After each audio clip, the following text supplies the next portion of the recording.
नमस्कार दोस्तों, स्वागत है आपके हमारे YouTube channel exam research centre पर। आज मैंने बहुत रिसर्च करके आधुनिक इतिहास के बारे में कुछ इम्पोर्टेंट फैक्ट लिखे हैं और ये मैंने बहुत सारी किताबों से जो इम्पोर्टेंट फैक्ट हैं उन्हें लिखे हैं और ये हमारा पार्ट 1 रहने वाला है।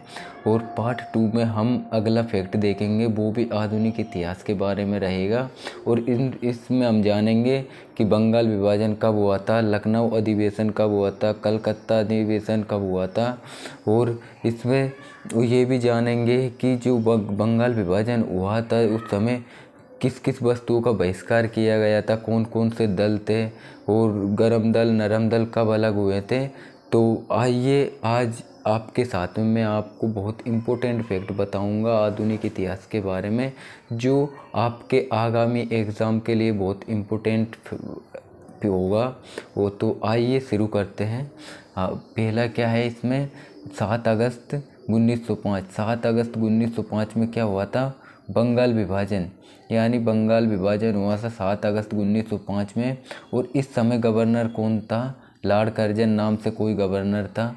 और आगे देखते हैं इसमें क्या किया गया था, इसमें विरोध किया गया था कहाँ पर, कलकत्ता, जो हमारे पश्चिम बंगाल में कलकत्ता है वहाँ पर एक जगह है टाउन हॉल, यहाँ पर इस विदेशी वस्तु का बहिष्कार किया गया था 7 अगस्त 1905 में, जब बंगाल विभाजन की घोषणा हुई थी। और बंगाल विभाजन की डेट कब रखी थी कि इस तारीख को बंगाल विभाजन कर दिया जाएगा, 16 अक्टूबर 1905 को रखी थी।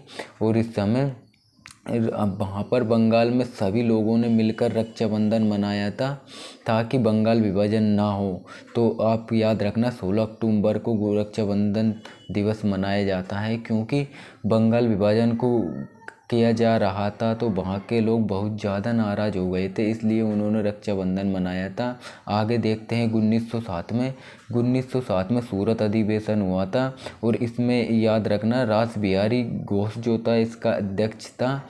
और इसमें जो सूरत अधिवेशन हुआ था, एक गर्म दल और एक नरम दल की स्थापना हुई थी, जो कि 2 भागों में बट गया था, गर्म दल और नरम दल में। कांग्रेस की बात कर रहे हैं। और यहाँ पर याद रखना जो रास बिहारी घोष है ये इसके अध्यक्ष थे। आप ये ना सोचना एक दो व्यक्ति है, एक तो रास बिहारी बोस है और एक रास बिहारी घोष है। तो रास बिहारी बोस ये एग्ज़ाम में बहुत कंफ्यूज करता है और लड़कों की गलत करवा देता है हमारा क्वेश्चन। तो आपको रास बिहारी घोष याद रखना है, बोस याद नहीं रखना है। आगे देखते 1909 में पार्लियामेंटो एक्ट आया था और इसमें सांप्रदायिक निर्वाचन प्रणाली लागू हुई थी। और आगे देखते हैं 9 जनवरी 1915 में गांधी जी अफ्रीका से भारत आए थे। और इस समय इसी दिन 9 जनवरी को याद रखना प्रवासी भारतीय दिवस मनाते हैं। हमारे गांधी जी जब वहाँ साउथ अफ्रीका से भारत आए थे तब। आगे देखते 1916 में लखनऊ अधिवेशन हुआ था। और उस समय जो गर्म दल और नरम दल अलग अलग हुए थे, इनका पेचअप हो गया था, यानी ये वापस मिल गए थे। और 1916 में आपको याद रखना है बनारस हिंदू यूनिवर्सिटी की स्थापना हुई थी। और आगे 1916 में ही होम रूल लीग की स्थापना हुई थी, ये भी आपको याद रखना है। 1917 की बात करते हैं, कलकत्ता अधिवेशन हुआ था। कलकत्ता अधिवेशन जब हुआ था इस समय आपको याद रखना एनी बेसेंट एक पहली महिला अध्यक्ष बनी थी। एनी बेसेंट पहली महिला अध्यक्ष थी, जबकि ये भारतीय पहली महिला नहीं है, ये याद रखना इम्पोर्टेंट। पहली महिला अध्यक्ष थी ये कलकत्ता अधिवेशन में।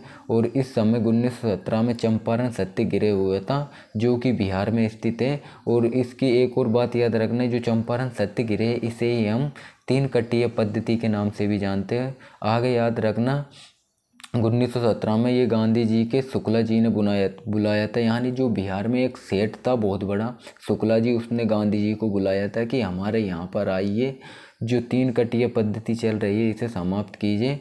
तो ये गांधी जी को बुलाया था। अब आगे देखते हैं दूसरे पेज में, मैंने बहुत रिसर्च करके लिखा है दोस्तों, इसे पढ़ना जरूर नहीं भूलें। ये आगे और भी फैक्ट हैं, ये हमारा पार्ट 1 रहेगा। पार्ट 2 में आगे दूसरी और जानकारी लेंगे आधुनिक इतिहास के बारे में। अब आगे देखते हैं 1916 में रोल एक्ट आया था। और 1916 नहीं, ये 1919 है। 1919 में रोलेक्ट एक्ट आया था और 1919 में ही मोंटेग्यू चेम्सफोर्ड एक्ट भी आया था। अब आगे देखते 1920 में असहयोग आंदोलन शुरू किया गया था। और इस समय याद रखना 1920 में गांधी जी ने जो है ना केसर ए हिंद की उपाधि, गांधी जी को केसर ए हिंद की उपाधि अंग्रेजों ने दी थी। ये गांधी जी ने केसर ए हिंद की उपाधि त्याग दी थी 1920 में। और फरवरी 1922 की बात करते हैं। फरवरी 1922 में चोरा चोरी घटना हुई थी जो कि असहयोग आंदोलन समाप्त कर दिया गया था। चोरा चोरी घटना क्या है मैं आपको तो बताता हूँ। ये चोरा चोरी घटना उत्तर प्रदेश में एक थाना था। उस थाने में जनता ने आक्रोश में आकर आग लगाती थी, जिससे बहुत सारे अंग्रेजी पुलिस वाले मर गए थे। तो इस समय गांधी जी ने क्या किया था, असहयोग आंदोलन जो शुरू किया था 1920 में, इसे समाप्त कर दिया था। इससे गांधी जी ने थोड़ा दुख फील किया था। अब आगे देखते 1923 में स्वराज पार्टी की स्थापना हुई थी। और स्वराज पार्टी की स्थापना कौन कौन ने करी थी, एक तो ये अपना चित्तरंजन दास है और एक मोतीलाल नेहरू, इन दोनों ने मिलकर स्वराज पार्टी की स्थापना करी थी 1923 में, ये आपको याद रखना है। और 1924 में बेलगाम अधिवेशन हुआ था, ये भी याद रखें। 1924 में बेलगाम अधिवेशन हुआ था। और इस समय पहले अध्यक्ष गांधी जी बने थे। ये एकमात्र अधिवेशन था जिसमें गांधी जी अध्यक्ष बने थे, तो ये आपको भी इम्पोर्टेंट याद रखना है। और 1925 में कानपुर अधिवेशन हुआ था। कानपुर अधिवेशन के अध्यक्ष भारती, अब यहाँ पर पहली महिला भारतीय थी जो कि सरोजिनी नायडू थी। सरोजिनी नायडू थी पहली भारतीय महिला अध्यक्ष थी कानपुर अधिवेशन, जबकि वो एनी बेसेंट थी। वो पहली भारतीय महिला नहीं थी, वो अंग्रेजों की तरफ से थी, लेकिन पहली महिला अध्यक्ष वही होगी सरोजिनी नायडू नहीं, वो एनी बेसेंट। लेकिन पहली भारतीय महिला थी सरोजिनी नायडू, जो कि ये कानपुर अधिवेशन होता है 1925 में। तो आपको ये जानकारी कैसी लगी? यदि आपको अच्छी लगी तो अपने चैनल को सब्सक्राइब करें और अपने वीडियो को शेयर करें। अगला ये हमारा पार्ट 1 था। अब दूसरे पार्ट में भी हम इसी के ऊपर बनाएंगे आगे के बारे में, 1925 से आगे के बारे में।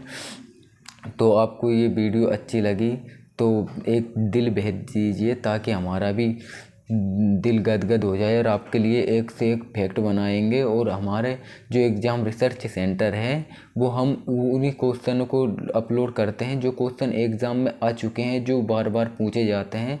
तो आप हमारे चैनल से ज़रूर जुड़े। जय हिंद।